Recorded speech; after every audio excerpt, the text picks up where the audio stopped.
Hello everyone, गेजन success point में आपका स्वागत है।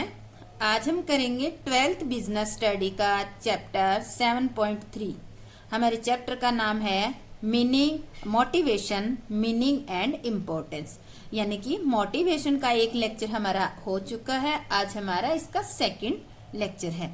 तो आज का जो टॉपिक है वो हमारा है मोटिवेशन प्रोसेस, यानी कि जो हमारी अभिप्रेरणा की प्रक्रिया है उसके बारे में स्टडी करेंगे।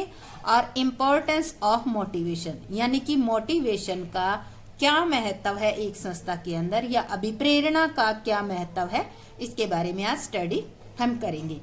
तो सबसे पहले हम स्टार्ट करते हैं मोटिवेशन की प्रोसेस। देखो, जहां प्रोसेस वर्ड आ जाता है, जहां भी प्रोसेस वर्ड आ जाता है वो जो है आपको स्टेप बाय स्टेप पूरा करना पड़ता है। प्रोसेस मतलब एक प्रक्रिया होती है, और कोई भी एक प्रक्रिया होती है वो step by step he complete होती है।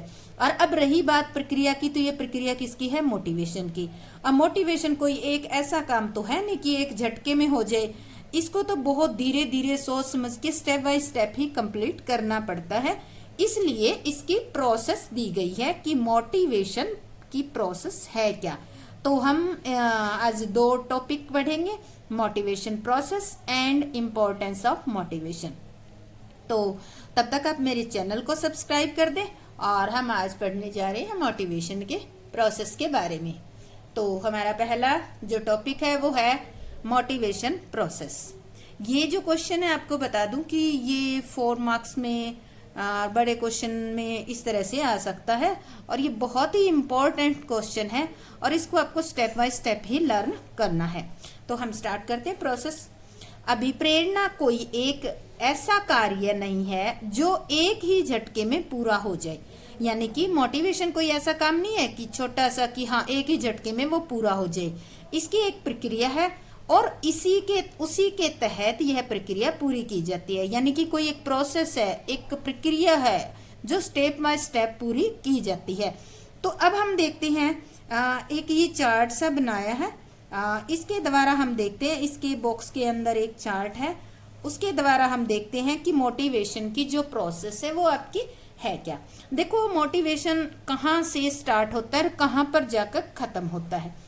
मोटिवेशन का जहां मतलब आ जाता है, जहां नाम आ जाता है, मोटिवेशन के पीछे क्या छुपी होती है? कोई आवश्यकता छुपी होती है। मोटिवेशन देने का ही मतलब होता है कि किसी व्यक्ति की छुपी हुई आवश्यकता को जगाना है। तो सबसे पहले देखो, पहले स्टेप पर हम क्या करेंगे? नंबर वन पे क्या किया जाएगा? Unsatisfied need. मान लेते हैं कोई व्यक्ति है, उसकी कोई नीड जो है अनसेटिस्फाइड है, ठीक है। जब किसी व्यक्ति की कोई नीड अनसेटिस्फाइड होती है, यानी कि कोई उसकी ऐसी आवश्यकता है और वो संतुष्ट नहीं हुई है, तो क्या होगा? उस आवश्यकता के बारे में उसको टेंशन होने लग जाएगी, यानी कि तनाव शुरू हो जाएगा।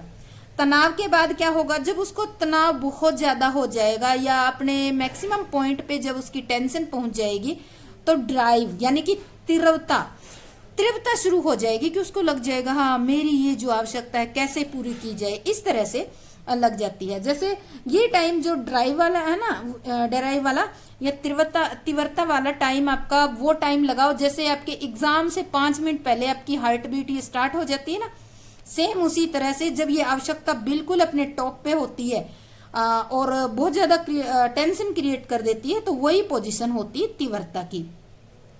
इसके बाद आता है सर्च बिहेवियर, यानी कि अब आप क्या करोगे? सर्च बिहेवियर, यानी कि जो आपकी आवश्यकता है उसको पूरा करने के लिए आप खोज स्टार्ट कर दोगे। मान लेते हैं कोई एक व्यक्ति है, हम यहाँ से लेते हैं, कोई एक व्यक्ति है, वो उसके पास रोजगार नहीं है और उसको रोजगार की जरूरत है, यानी कि वो इस लेवल पे हो गया, उसको परिवार का खर्चा चलाना है और उसके पास कोई रोजगार नहीं है, और देखो डे रूटीन में पैसे की जरूरत पड़ती है। तो क्या हुआ? रोजगार की आवश्यकता उसकी क्या हुई? अनसेटिस्फाइड नीड हुई। फिर क्या करेगा? उसको देखो थोड़े दिन तो ये लगेगा कि हाँ मुझे रोजगार नहीं है, फिर उसके बाद उसको टेंशन होने लग जाएगी। एक पॉइंट आएगा वहां उसकी टेंशन स्टार्ट हो जाएगी, और फिर वो टेंशन जो है बहुत तेज हो जाएगी, यानी कि उसको ये लग जाएगा भाई मेरे को इधर से काम उधर से काम, कहीं से कैसा भी छोटा मोटा कोई काम मिल जाए। उसके बाद क्या होगा, ये जब बहुत तेज होएगी तो वो खोजना स्टार्ट कर देगा, नौकरी की तलाश शुरू कर देगा। जैसे वो जगह जगह एप्लीकेशन देने लग जाएगा, हर एक व्यक्ति जो मिलता है उसको भी जैसे जॉब के बारे में बताने लग जाएगा कि कहीं कोई काम हो तो मुझे बताना, मैं बेरोजगार हूं। इस तरह से क्या हो गया, खोज बिहेवियर यानी कि खोज जो व्यवहार है या सर्च बिहेवियर है वो चालू हो गया। अब देखो, जब आप किसी भी काम की कोई सर्च करते हो तो एक टाइम ऐसा आता है कि वो खोज आपकी पूरी हो ही जाती है, ये फाइनली है। उस खोज को या उस सर्च को आप बीच में अगर नहीं रोकते हैं तो आपकी सर्च कंप्लीट होती ही है।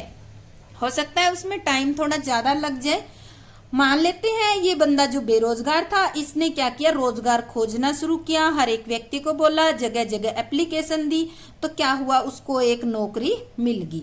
जैसे ही नौकरी मिली क्या हो गया, उसकी नीड क्या होगी, सेटिस्फाइड होगी, यानी कि उसकी जो रोजगार वाली आवश्यकता थी वो क्या होगी, संतुष्ट हो गई है।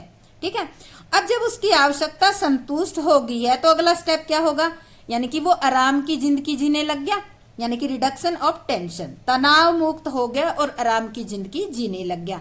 तो ये है हमारी क्या जो मोटिवेशन है उसकी प्रोसेस, जो कि हमने एक बेरोजगार का एग्जाम्पल लेकर हमने पढ़ा है। तो इस तरह से जो आपकी मोटिवेशन है वो स्टेप बाय स्टेप कंप्लीट होती है। ये नहीं है कि एक ही झटके में आपकी मोटिवेशन की जो प्रोसेस है वो कंप्लीट हो जाए, उसमें टाइम लगता है थोड़ा, और उसका स्टेप बाय स्टेप ही पूरा करना पड़ता है। तो ये जो हमने चार्ट अभी आपको दिखाया है ये वाला, यानी कि number 1, number 2, number 3, number 4, number 5 और 6 स्टेप जो कंप्लीट हुए हैं, ये आपकी क्या है, मोटिवेशन की प्रोसेस है। अब इसको हमने एग्जाम्पल के द्वारा वैसे तो समझ लिया, पर हमें क्या करना होगा, पेपर के अंदर इसकी थ्योरी लिखनी होगी। तो ये जो प्रोसेस है इसका नाम होता है आवश्यकता संतुष्टि प्रक्रिया, नीड सेटिस्फाइंग प्रोसेस। इस नाम से भी क्वेश्चन आ जाता है, आवश्यकता संतुष्टि प्रक्रिया का वर्णन करें, या एक्सप्लेन नीड सेटिस्फाइंग प्रोसेस, या सिंपल ये आ जाता है कि एक्सप्लेन मोटिवेशन प्रोसेस। तो दो ही तरीके से ये क्वेश्चन आता है। तो ये आपको अगर पेपर में क्वेश्चन आ जाए तो ये जो चार्ट है ये आपको बनाना जरूरी है। इसके बिना आप अगर एक्सप्लेन कर दोगे तो भी हो सकता है कोई 1 नंबर 2 नंबर काट ले। तो आपको ये स्टेप बाय स्टेप ये कंप्लीट करने जरूरी है। तो इसके बाद इन्हीं को हम डिटेल से करते हैं। तो पहला हमारा पॉइंट क्या था, असंतुष्ट आवश्यकता। पहला पॉइंट हमारा यही था, असंतुष्ट आवश्यकता। हमने इसका नाम एग्जाम्पल क्या लिया था, एक बेरोजगार व्यक्ति का लिया था। वो एग्जाम्पल अभी दिमाग में रखना है आपको। अनसेटिस्फाइड नीड, इसके प्रथम चरण के रूप में एक व्यक्ति को किसी चीज की आवश्यकता महसूस होती है अथवा उसे लगता है कि वह कहीं कमी में है। यानी कि पहले स्टेप पे उसको एक कमी महसूस हुई व्यक्ति को, और वो कमी जो है उसका एग्जाम्पल हमने क्या लिया, यानी कि वो बेरोजगार है, उसको नौकरी की जरूरत है, यानी कि नौकरी नहीं है उसके पास, बेरोजगार है, तो उसको कमी महसूस हो रही है। नेक्स्ट स्टेप पे तनाव टेंशन, व्यक्ति के मस्तिष्क में आवश्यकता असंतुष्टि का विचार आते ही वह तनाव में आ जाता है। जब उसको ये लगता है कि हाँ तेरी एज के और जो बच्चे हैं वो कामयाब हो गए हैं, कोई रोजगार में लग गए हैं, कमा रहे हैं, और तू बेरोजगार बैठा है, तो क्या होगा, उसको टेंशन हो जाएगी, तनाव हो जाएगा। तो सेकंड नंबर पे क्या आ गया, तनाव। अब देखो थर्ड नंबर जो है उस पे क्या होगा, ये जो तनाव है आपका स्पीड पकड़ लेगा, यानी कि तीव्र हो जाएगी, तीव्रता। तीव्रता को कैसे लिखेंगे, तीव्रता का व्यक्ति के मस्तिष्क में हलचल शुरू होने से है। इस चरण पर व्यक्ति आवश्यकता की पूर्ति के लिए एफर्ट करता है। यानी कि जब टेंशन ज्यादा होती है तो क्या होती है, आपके मस्तिष्क में हलचल स्टार्ट हो जाती है, और इस टाइम तीव्रता के टाइम व्यक्ति ये सोचता है कि घर बैठे कुछ नहीं मिलने वाला, अगर तू बाहर जाएगा किसी को कहेगा तो ही नौकरी मिलेगी। यानी कि क्या स्टार्ट हो जाता है, एफर्ट स्टार्ट हो जाते हैं, यानी कि तीव्रता के लेवल पे एफर्ट स्टार्ट कर देते हैं।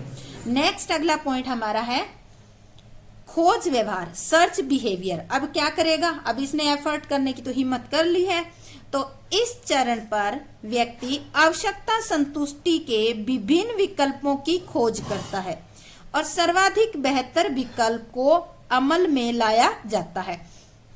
अब देखो, नौकरी के लिए आप विकल्प की बात आए तो आप हो सकता है आप में जो भी क्वालिटी है, जिस भी आप प्रोफेशन में जाना चाहते हैं, जो भी काम करना चाहते हैं, तो वहां पे आप क्या करोगे, पहला विकल्प है वहां पर जाकर आप जगह जगह एप्लीकेशन दोगे। ठीक है। दूसरी बात है, अपने जो भी नियर एंड डियर जो भी लगे हुए हैं, दोस्त वगैरह है, उन सबको कहोगे कि मुझे भी काम करना है, कोई काम हो तो मुझे बताना। इस तरह से कई विकल्प हो सकते हैं। रोजगार आजकल कार्यालय, वहां भी नाम दर्ज करवाना, कुछ प्राइवेट जो है एजेंसीज होती है उन पर भी जाकर अप्लाई करता है कि कोई रोजगार हो तो मुझे बताना, तो वो इंटरव्यू करवा देते हैं। तो इस तरह से क्या करता है, जब सर्च व्यूअर होता है वहां पर नौकरी के लिए खोज स्टार्ट होगी है। अब देखो नेक्स्ट, नीड सेटिस्फाइड, आवश्यकता संतुष्टि। अब देखो, आपने इतनी तीव्रता से नौकरी की खोज की है तो नौकरी मिलनी ही है। तो इस पॉइंट पे क्या होगा, यदि विकल्प वास्तव में ठीक निकले तो आवश्यकता संतुष्टि प्राप्त हो जाती है। यानी कि कोई एक विकल्प ऐसा था, आपने कहीं एप्लीकेशन दिए या इंटरव्यू दिए, उसमें आप सक्सेस हो गए और सक्सेस होने के बाद क्या हुआ, आपको जॉब मिल गई। जॉब मिल गई तो क्या हो गया, आपकी आवश्यकता संतुष्ट हो गई यहाँ पर। अब नेक्स्ट, जब आवश्यकता संतुष्ट हो जाती है तो कैसी फीलिंग आती है, तनाव से मुक्ति, रिडक्शन ऑफ टेंशन। आवश्यकता के संतुष्ट होते ही संबंधित व्यक्ति को तनाव से मुक्ति प्राप्त होती है, यानी कि वो रिलैक्स हो जाता है, आराम की जिंदगी बाद में जीना पसंद करता है, क्योंकि उसकी टेंशन किससे रिलेटेड थी, उसकी आवश्यकता क्या थी, जॉब से रिलेटेड। तो जॉब उसको मिल गई है तो अब वो तनाव मुक्त हो गया है। अब देखो, निष्कर्ष के रूप में आप क्या लिखोगे, जब कोई व्यक्ति बढ़िया कार्य निष्पादन करता है तो पर्दे के पीछे उसकी कोई आवश्यकता उस पर ऐसा करने के लिए दबाव बनाए रखती है। ये जो निष्कर्ष दे रहे ना, हमने एग्जाम्पल लिया, उससे कंपेयर मत करना। ठीक है। ये जो एग्जाम्पल है ये एक फर्म को देख कर लिया गया है। कोई भी व्यक्ति बढ़िया कार्य निष्पादन करता है, मान लेते हैं अगर फर्म में कोई भी व्यक्ति बहुत अच्छा काम कर रहा है, एक्स्ट्रा बढ़ चढ़कर काम कर रहा है, तो पर्दे के पीछे उसकी कोई आवश्यकता उस पर ऐसा करने के लिए दबाव बनाए रखती है। यानी कि जब कोई व्यक्ति बहुत ही अच्छा काम करने लग जाए, बिना कहीं कोई अच्छा काम करना लग जाए अपने आप ही, तो इसका मतलब है कि उसकी कोई न कोई इसके पीछे आवश्यकता है। अतः आवश्यकताएं व्यक्ति को लगातार अभिप्रेरित करती रहती हैं और उससे ही व्यक्ति क्या होता है, ज्यादा से ज्यादा काम करता है और अच्छे ढंग से निष्पादन करता है। तो ये थी हमारी प्रोसेस। इसके बाद हम करते हैं इम्पोर्टेंस। इम्पोर्टेंस क्या है हमारे मोटिवेशन के, देखो अभी प्रोसेस से आपको कुछ तो ज्ञात हो गया होगा, फिर भी हम इम्पोर्टेंस पढ़ते हैं। Importance of motivation. सबसे पहले देखो, इम्पोर्टेंस के बारे में पढ़ने से पहले एक लाइन में एक डेफिनेशन है, उससे आपको क्लियर हो जाएगा। रेंसिस लिकर्ड जो है, उन्होंने अभिप्रेरणा के बारे में कुछ कहा है। रेंसिस लिकर्ड ने अभिप्रेरणा के महत्व को स्पष्ट करते हुए इसे प्रबंध का हृदय, यानी कि प्रबंध का हृदय यानी कि द कोर ऑफ मैनेजमेंट बताया है। यानी कि इसने कहा है कि जो मोटिवेशन है वो मैनेजमेंट का हार्ट है, कोर ऑफ मैनेजमेंट। यानी कि कोई भी मैनेजमेंट अगर उसमें मोटिवेशन नाम का ये तत्व नहीं होता है तो क्या होगा, कर्मचारी मोटिवेट नहीं कर पाओगे, मोटिवेट नहीं कर पाओगे तो ये लगाओ कि आपकी फर्म में जो आउटपुट हो रहा है वो अच्छे ढंग से नहीं होएगा। ठीक है। फिर इसके बाद एलन ने भी इसके बारे में कुछ कहा है। एलन ने कहा है, इसी प्रकार से इन्होंने कहा है कि अपर्याप्त रूप से अभिप्रेरित व्यक्ति सर्वाधिक सुदृढ़ संगठन को भी प्रभावहीन कर देता है। अब देखो इनके इंपॉर्टेंस, दोनों बातों को कंपेयर कर देखो। लिकर्ट ने तो ये कहा है कि प्रबंध का महत्व समझने से पहले आप देखो कि प्रबंध जो है मोटिवेशन जो है प्रबंध का हृदय है। अगर जब हार्ट की कोर ऑफ मैनेजमेंट या की बात आ जाती है तो इसका मतलब इसके बिना काम ही नहीं चलने वाला। ठीक है। एलन ने कहा है कि अगर अपर्याप्त रूप से अभिप्रेरित व्यक्ति, यानी कि अगर कोई व्यक्ति है उसको मोटिवेट नहीं किया गया है, यानी वो बिल्कुल ही मोटिवेट नहीं है, तो वो क्या करेगा, एक बहुत ही अच्छे सर्वाधिक सुदृढ़ संगठन को भी प्रभावहीन कर देगा। यानी कि आपका एक संगठन से कितना ही सुदृढ़ क्यों ना हो, कितना ही मैनेज क्यों ना हो, अगर ऐसा व्यक्ति है जो मोटिवेटेड नहीं है बिल्कुल, यानी कि न्यूट्रल है, मोटिवेशन नाम की कोई चीज ही नहीं है उसके अंदर, तो वो क्या करेगा, आपके इस जो सुदृढ़ संगठन को भी वो धीरे धीरे क्या कर देगा, लूज कर देगा, प्रभावहीन कर देगा। तो अब ये दो डेफिनेशन जो हमने देखी है, इसके अकॉर्डिंग हमें पता चल जाता है कि एक जो हमारी फर्म होती है उसके अंदर मोटिवेशन का क्या रोल होता है, क्या इंपॉर्टेंस होती है। अब देखो एक नंबर का क्वेश्चन आता है कि मोटिवेशन को कोर ऑफ मैनेजमेंट किसने बताया, रिंसस लिकर्ट ने, या ये पूछ लिया जाता है रिंसस लिकर्ट ने मोटिवेशन के बारे में क्या डेफिनेशन दी है, क्या बताया। तो आप सीधा कह सकते हो द कोर ऑफ मैनेजमेंट, या प्रबंधन का हृदय कहा है उन्होंने। अब हम पढ़ते हैं इसकी डिटेल से, मोटिवेशन के पॉइंट्स पढ़ते हैं, क्योंकि हमें थ्योरी लिखनी है तो थ्योरी के रूप में ही हम इसको स्टडी करते हैं। निष्पादन में सुधार, इम्प्रूव परफॉर्मेंस लेवल। हाँ, अभी देखो इसमें मैंने कुछ रेड लिख रखा है, इसको आप ध्यान से देखना, ठीक है। एक व्यक्ति की कुशलता पर कार्य करने की योग्यता, कोई भी व्यक्ति काम करता है तो उसकी जो कुशलता होती है उस पर कार्य करने की योग्यता तथा कार्य करने की इच्छा दोनों का प्रभाव पड़ता है। यानी कि एक तो व्यक्ति की काम एबिलिटी टू डू वर्क और विलिंगनेस टू डू वर्क, दो बात आ गई यहाँ पर। कोई भी व्यक्ति कुशल है या अकुशल है, उसके पीछे दो पॉइंट काम कर रही है, कार्य करने की योग्यता और कार्य करने की इच्छा। यानी कि दो अगर हम छोटे छोटे पॉइंट निकाले तो क्या है, योग्यता और इच्छा, दो जो पॉइंट है उनका प्रभाव पड़ता है।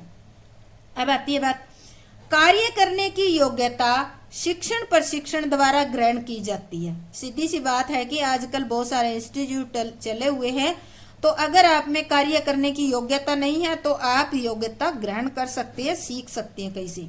तथा कार्य करने की इच्छा अभिप्रेरणा द्वारा ही दी जा सकती है, क्योंकि आप योग्यता को तो कहीं से सीख सकते हो, पर जो इच्छा है वो तो आपके अंदर से ही जागृत होगी। और वो अंदर से जागृत कैसे होगी, क्या अपने आप हो जाएगी? नहीं हो जाएगी। उसके लिए क्या करना पड़ेगा, कर्मचारी को मोटिवेट करना पड़ेगा। तो सेकंड पॉइंट क्या है, कार्य करने की इच्छा अभिप्रेरणा द्वारा ही होती है जागृत, ठीक है। अब आता है योग्यता व इच्छा में से इच्छा एक अधिक महत्वपूर्ण है।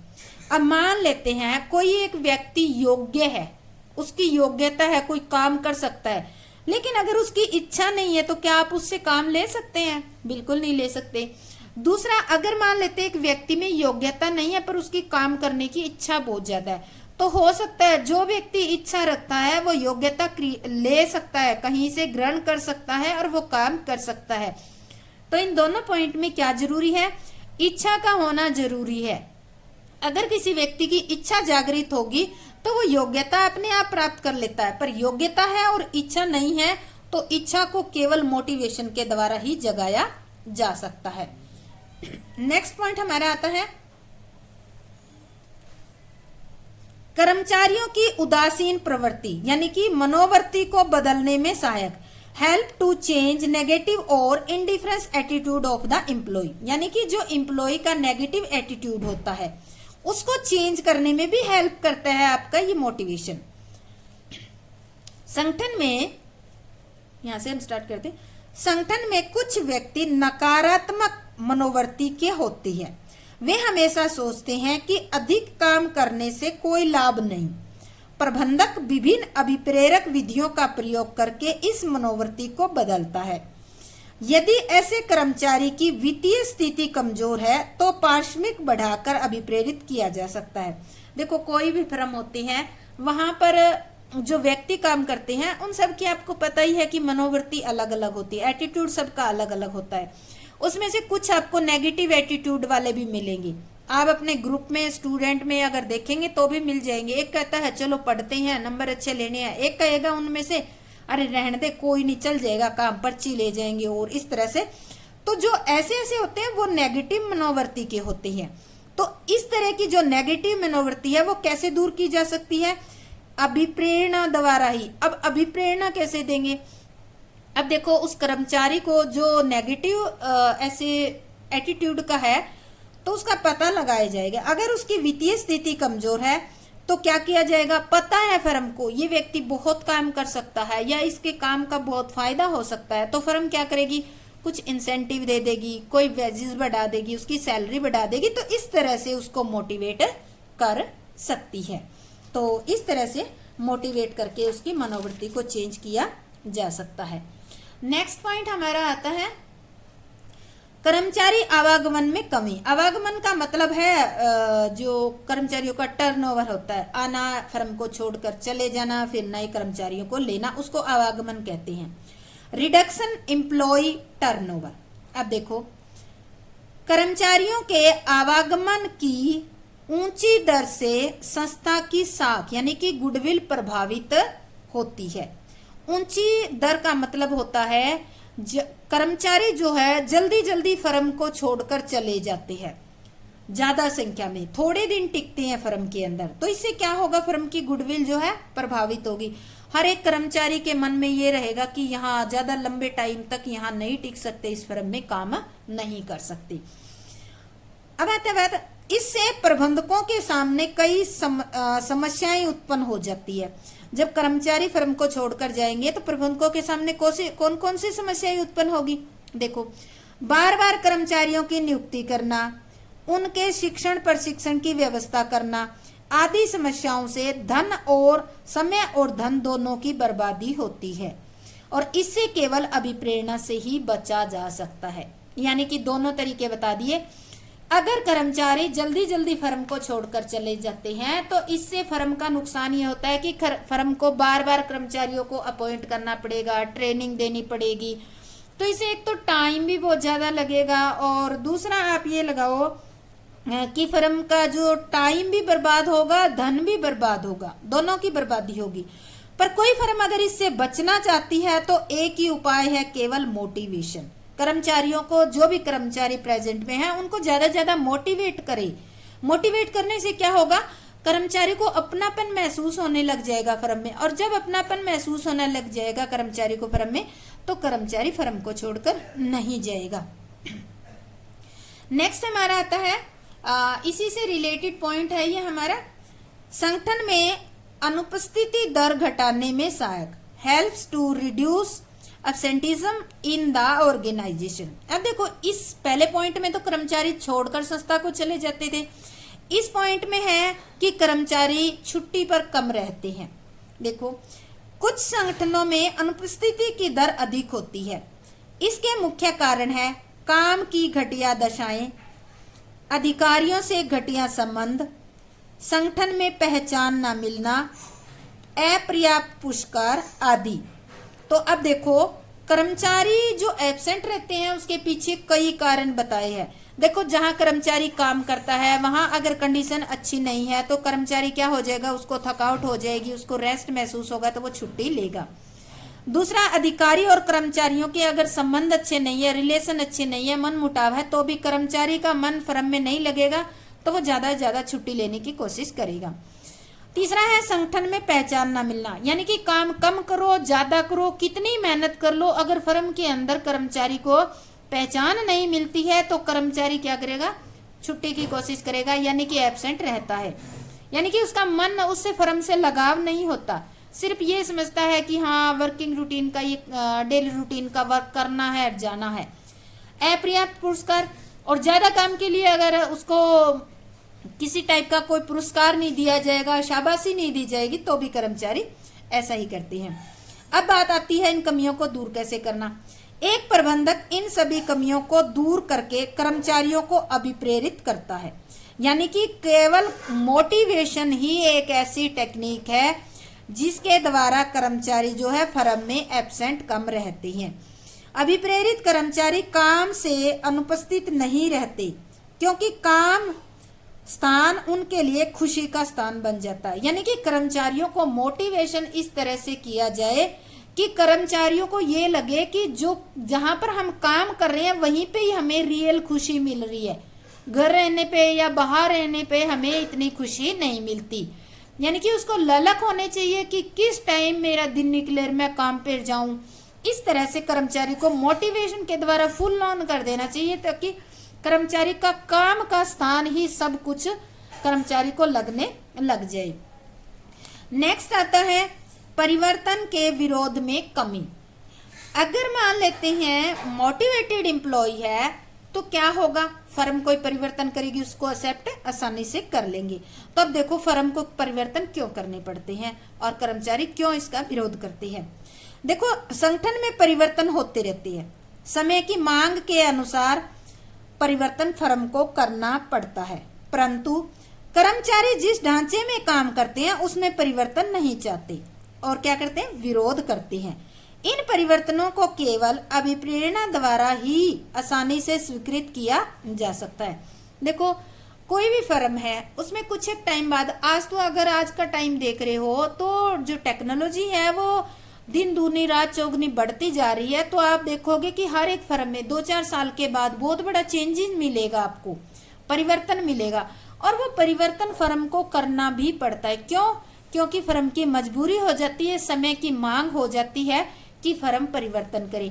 अब देखो फर्म तो परिवर्तन करना चाहती है, पर फर्म के अंदर जो काम करने वाले एम्प्लॉय है वो पुराने जिस ढांचे में काम कर रहे थे उसी में काम करना पसंद करते हैं, क्योंकि उनके लिए वही जो पहले वाला ढांचा ही उनके लिए रिलैक्स लगता है।